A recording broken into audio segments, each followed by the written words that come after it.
At dito nagtatapos ang ating programa sa oras na ito. Hanggang sa muli ang tabayanan ng 5 minutong pagbati. Yehey! Friday na!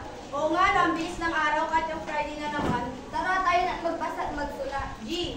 Aklat ay basahin, kaalaman ay dagdagan natin. Ang paalalang ito ay atid sa inyo ng DepEd at ang bilang ito. Radyo Baluco. Magandang hapon, Pilipinas.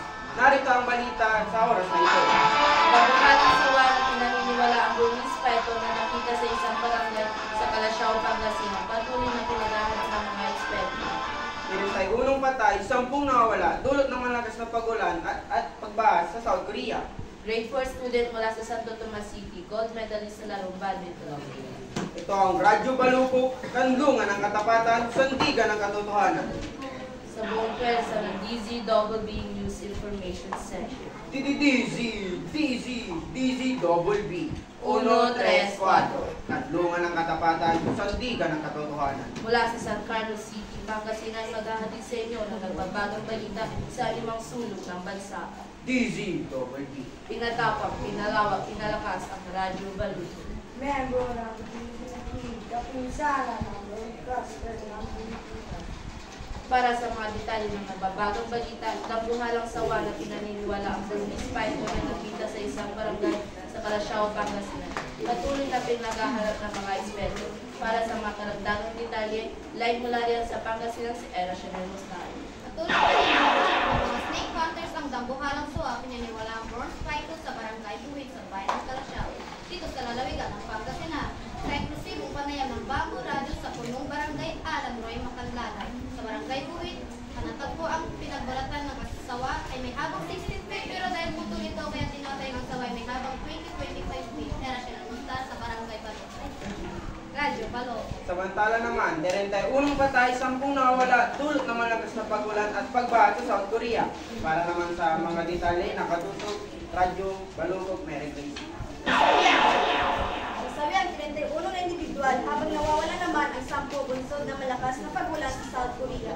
Ayon sa Interior Ministries ng South Korea, nagpapatuloy pa rin ang paghanap nila sa nawawala na maaaring natrap sa isang binabahang kanan. Mergles Paragas para sa Radyo Baluco.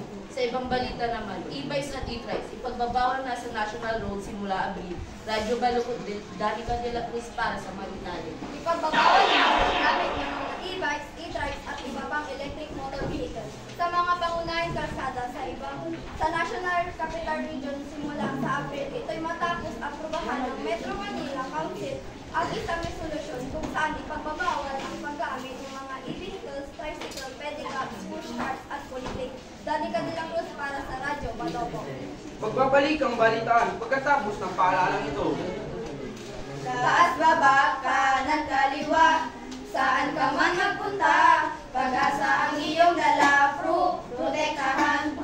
protektahan mo ako, ikaw ang PNP ko, ililigtas mo ako, ikaw ang DepEd ko. Sama-sama, alagaan, gabayan ang bawat isa para maiwasan ang panggagahasa. Ang paalalang ito ay atid sa inyo ng PNP, DepEd at itimpilang ito. Radyo Baluco, oras alas 3 ng hapon. Balik sa mga balita. Grade 4 student mula sa Santo Tomas City, gold medalist sa larong badminton. Radyo Baluco, Jerga Pasig, ibalita mo. Nasungkit ng isang grade 4 student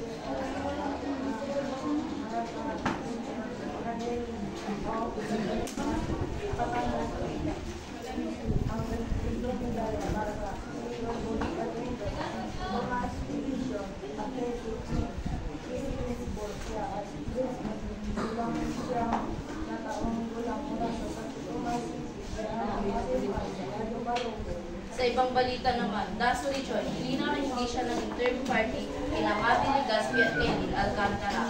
Winnie Kagiwa, Ichika mo. Napigil ang naging emosyonal ng South Korean dancer at host na si Dasuri Choi sa kanyang latest YouTube vlog kung saan nag-react siya sa mga masasaking na komento tungkol sa kanya ng mga netizens. Kung anong anong trending, nandun ako kung anong ending. Kinikagyo para sa balitang showbiz. Mula sa buong pwersa ng DZBB, ayan po ang mga balita sa oras na ito. Ako si Ken Arsabiano. At ako naman si Ariana Paningbatan. Maraming salamat sa inyong pagsubaybay. Magandang araw.